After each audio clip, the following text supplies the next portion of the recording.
தமிழகத்தை ஆண்டு கொண்டிருப்பது விசில் சத்தம். அந்த மாதிரி இந்த நிகழ்ச்சி கிட்டத்தட்ட 3 மணி நேரம் ஆகப்போது. இவ்வளோ வெற்றிகரமாக நடந்துட்டு இருக்கணும்னா அதுக்கு முக்கியமான காரணம் உங்களுடைய விசில் சத்தத்தோட கூடிய அந்த என்கரேஜ்மெண்ட்டு. அதனால் இந்த ட்ரெய்லரை நீங்கள் பார்க்கும்போது உங்களுடைய ரியாக்ஷனை நான் கவனித்தேன். அப்படி ஒரு பிரமாதமான ஒரு எக்ஸ்பிரஷன், ஒரு விசில் உங்ககிட்ட இருந்தது. அதுதான் இந்த படத்தோட வெற்றியை ஊர்ஜிதப்படுத்த போகிற ஒரு விஷயம். ஸோ உங்களுக்கு என்னுடைய முதல் வணக்கம்.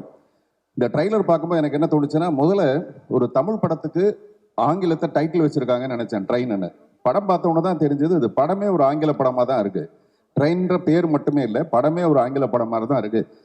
ஹேராம் படத்தை பார்த்துட்டு ராதிகா போய் கமல் சார்ட்ட கேட்டாங்களாம், இந்த படத்தோட தமிழ் ரைட்ஸ் என்ன கொடுப்பீங்களான்ட்டு. ஹேராம் படத்தை பார்த்துட்டு, தமிழ் படத்தை பார்த்துட்டு ராதிகா போய் கமல் சார்கிட்ட இதோட தமிழ் ரைட்ஸ் என்ன கொடுப்பீங்களான்னு கேட்டாங்களாம். அந்த மாதிரி ட்ரெயின் படத்தை பார்க்கும்போதும் இந்த படத்தை தமிழ் ரைட்ஸ் கொடுப்பீங்களான்னு யாராவது டிஸ்ட்ரிபியூட்டர்ஸ் கேட்க போகிறாங்க. தானு சார், இதை தனியாக நீங்கள் ஒரு தமிழ் ரைட்ஸ்ன்னு போட்டு வித்துடலாம். ஏன்னா விற்பனையில் ஒரு பெரிய ஒரு விற்பனர் அவர். நான் உள்ளே நுழையும் போது யாரோ உள்ளேருந்து ஒருத்தர், சார் சட்டையை மாற்றி போட்டு வந்திருக்கீங்க, உள்ளே இருக்கிறது வெளியில், வெளியில் இருக்கிறது உள்ளேன்ட்டு.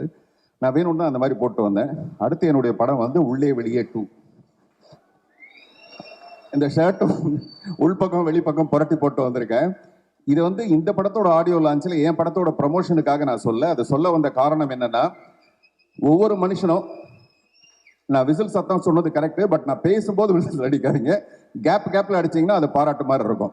ஓகே, உள்ளே வெளியே என்று நான் சொல்ல வந்தது என்னன்னா, ஒவ்வொரு மனுஷனுமே உள்ளுக்குள்ள ஒன்றா இருப்பான், வெளியில வேற ஒன்றா இருப்பான். உள்ளுக்குள்ள ரொம்ப புனிதனா இருப்பான், வெளியில வந்ததுக்கு அப்புறம் பார்த்தா வேற ஒரு கடவுள் பாதி மிருகம் பாதி அப்படிதான் இருப்பான். அது கிட்டத்தட்ட இந்த ட்ரெயினில் யாரோ சொன்னாங்க 48 கம்பார்ட்மெண்ட் இருக்குன்னு. அந்த மாதிரி முதல் கம்பார்ட்மெண்ட்டுக்கும் 48 கம்பார்ட்மெண்ட்டுக்கும் என்ன பிரச்சனை உங்களுக்கு? கொஞ்ச நேரம் சைலண்டா இருங்க. 1வது கம்பார்ட்மெண்ட்டுக்கும் 48வது கம்பார்ட்மெண்ட்டுக்கும் உள்ள இடைவெளி மாதிரி தான் ஒவ்வொரு மனுஷனும் இருப்பான். ஆனால் மிஷ்கின் எப்படி இருப்பாருன்னா, அவருக்கு உள்ள ஒன்று வெளியில ஒன்று இருக்கவே இருக்காது. ரெண்டும் கிட்டத்தட்ட ஒரே மாதிரி இருக்கும். இந்த 23வது கம்பார்ட்மெண்ட்டுக்கும் 25வது கம்பார்ட்மெண்ட்டுக்கும் உள்ள டிஸ்டன்ஸ் மாதிரி மிக குறைந்த அளவு மட்டும்தான் அவர் உள்ள என்ன நினைக்கிறாரோ அதை அப்படியே வெளியில பேசுவார். ஒருவேளை தூக்கம் வந்துருச்சுன்னு வச்சுங்களேன், ஆடியோ லான்ச்சில் அப்படியே படுத்து தூங்கிடுவார். என்ன நினைக்கிறாரோ அதை பேசுவார். அதில் கொஞ்சம் கூட தயக்கமே இருக்காது. அந்த விஷயத்தை நான் ரொம்ப ரசிப்பேன். ஒரு டைரக்டர் எல்லாத்தையும் மீறி ஒரு நிஜமான மனிதனை நான் அவங்கள ரொம்ப ரசிப்பேன். இந்த மாதிரி நான் ஒருத்தரை பார்த்துருக்கேன், நடிகவேள் எம்.ஆர். ராதா. எம்.ஆர். ராதா மட்டும்தான் ஒரு மிக சிறந்த ஒரு நடிகராக இருந்தால் கூட மிக சிறந்த உண்மை பேசுகிற ஒருத்தர். அவரை மாதிரி இவர் இன்னும் துப்பாக்கி எடுத்து சுடலையே தவிர கிட்டத்தட்ட 2 பேரும் ஒரே மாதிரியான ஒரு கேரக்டர். அதை நான் ரொம்ப ரசிப்பேன் உங்ககிட்ட. விஜய் சேதுபதி சார், நான் வந்து உங்களுடைய ஹிந்தி படம் மட்டும் இல்லை, ஒரு சாதாரண விளம்பரம் கூட நிறைய பார்ப்பேன். இன்னைக்கு கூட சிவாஜி சாருடைய பையன் ராம்குமாரோடைய ஒரு இன்டர்வியூ ஒன்று பார்த்தேன். அதில் நீங்கள் பேசுகிறத முழுமையாக நான் கேட்டுட்டு தான் வந்தேன். அதில் அந்த இன்டர்வியூ பூரா நிறைய ஃபிலாசபி, அதை ஒரு ஜிலேபி மாதிரி ரொம்ப ஸ்வீட்டாக அப்படியே பேசுகிறீங்க, உங்களுக்கு தெரியாத மாதிரி அப்படியே பேசுகிறீங்க. அதில் ஒரு முக்கியமான விஷயம் என்ன இருக்குன்னா, எப்படி நீங்கள் செலிப்ரேட் பண்ணுவீங்க வாழ்க்கையை அப்படின் போது நீங்கள் சொல்கிறீங்க, தோல்வினா எனக்கு ரொம்ப சந்தோஷமாக இருக்கும், ரொம்ப என்கரேஜ்மெண்ட்டாக இருக்கும், ஆனால் வெற்றி வந்தால் எனக்கு ரொம்ப பயம் வந்துடும் அப்படின்னு சொன்னீங்க. இந்த படத்துக்கு அப்புறம் உங்களுக்கு மாபெரும் ஒரு பயம் வரப்போகுது. அவ்வளோ பெரிய வெற்றி அடைய போகுது இந்த படம்.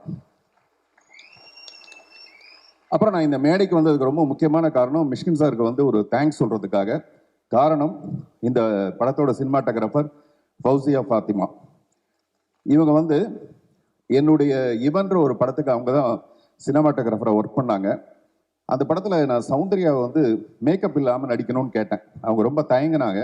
அப்போ நான் சொன்னேன், ஒரு 4 நாள் ஷூட் பண்ணி உங்களுக்கு போட்டு காட்டுறேன், நீங்கள் பார்த்துட்டு அதுக்கப்புறமேல மேக்கப் இல்லாமல் நடிக்கலான்னு சொன்னேன். அவங்க மேக்கப் இல்லாமல் நடிக்கிற அளவுக்கு அந்த பொண்ணை ரொம்ப அழகாக காமிச்ச ஃபௌசியா வந்து இந்த படத்துக்கு ஒர்க் பண்ணியிருக்காங்க. உங்கள் ஸ்டைல் அது எல்லாமே ரொம்ப பிரமாதமாக இருக்குது. நான் முதலே சொன்ன மாதிரி இந்த உள்ளே வெளியே 2ன்னு சொன்னேன்ல, அதுக்கும் அவங்க தான் சினிமாட்டோகிராஃபர். அதுக்கும் பாராட்டு முன்கூட்டியே நான் சொல்லணும்னு நினைக்கிறேன். அதே மாதிரி தானு சாருக்கும் எனக்கும் 1000 இருக்கும். அதில் 500 விஷயம் வந்து நல்ல விஷயமா இருக்கும், மீதி 500 ரொம்ப ரொம்ப நல்ல விஷயமா இருக்கும். இதெல்லாம் சினிமாவுக்கு வந்ததுக்கு அப்புறமேல. ஆனால் நான் சினிமாவுக்கு வரத்துக்கு முன்னாடி, புதிய பாதை வரத்துக்கு முன்னாடி முதல்ல நான் கதை சொன்ன மிக குறைந்த தயாரிப்பாளர்கள், அதாவது என் கவனம் கொடுத்து காது கொடுத்து கேட்ட தயாரிப்பாளர்கள் ரொம்ப முக்கியமானவர் அவர். வரப்போகிறவங்க கிட்டலாம் சொல்லுவார், இவர் ஒரு பெரிய டைரக்டராக வரப்போகிறாரு, பெரிய ஒரு ஆக்டராக வரப்போகிறாருன்னு. அந்த நன்றி கடனுக்காக தான் நீங்கள் அவங்க வீட்டில் இன்விடேஷனே கொடுக்கலாம் கூட அவங்க வீட்டு விசேஷத்துக்கு போவேன். இந்த படத்தோட வெற்றிக்கும் அதே மாதிரி தான் மறுபடியும் வந்து கை தட்டுவேன். அப்படி ஒரு சிறப்பான ஒரு அன்பு உங்கள் மேலே நான் வச்சுருக்கேன் சார். கடைசியாக மிஷ்கின் சாரை பற்றி சொல்லணும்னா, பிடித்தபடி வாழ்கிறது இருக்கு இல்லையா, பிடித்ததை செஞ்சுட்டு வாழ்றது தான் மிகப்பெரிய ஒரு கோடீஸ்வரன். தான் என்ன நினைக்கிறானோ அதை நிஜமாவே சந்தோஷமா விரும்பி செய்யறது தான் ஒரு மிகப்பெரிய கோடீஸ்வரன் சொல்லுவாங்க. அந்த மாதிரி நீங்க மிகப்பெரிய ஒரு கோடீஸ்வரன். எனக்காக ஒரு பெண் வந்து ஒரு கவிதை எழுதினாப்ல. ஒரு ரயில் பயணத்தில் சந்தித்தோம், ஒரு ரயில் பயணத்தில் சந்தித்தோம், ரயில் நின்று விட்டது, பயணம் தொடர்கிறது.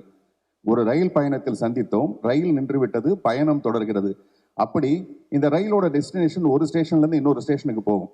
அப்படி ரயில் ஓடிக்கொண்டே இருக்கலாம். ஆனா மிஷ்கினுடைய பயணம் நீண்டது, மிக மிக பெரிய ஒரு பயணம்.